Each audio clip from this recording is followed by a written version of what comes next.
Здравейте! Ще ви покажа консумацията на Peugeot 308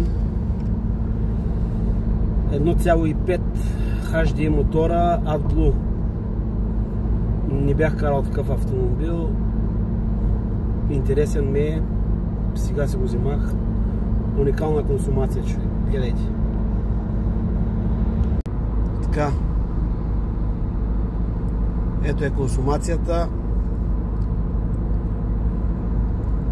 Сложил съм го на темпромат. На темпромат 90 км. Сега съм напълнил резервара. Мисля, че около 35-40 литра, нещо такова. В момента е на долнище, затова дава така. Понеже е на долнище. Скоро ще ви покажа и наравно. Така. Ето що горе това е равно. Малко почваме тук байра. Ето ги километражите. Уникално табло, хора. Много готино. Виж консумацията. И в момента качваме байра. Почваме леко байрче, не е много сериозно.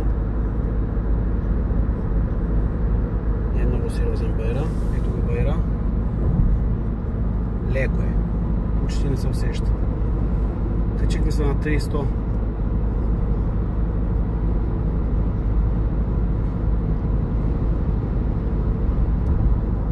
Ето.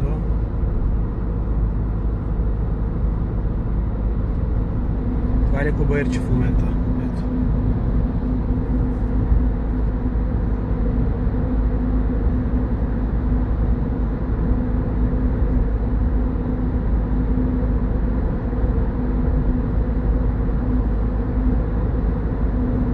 Върти са около 3. Ами това е.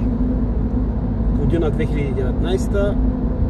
1.5 HD мотор AdBlue. 96 кВт. Като хибрид е. Направо уникално.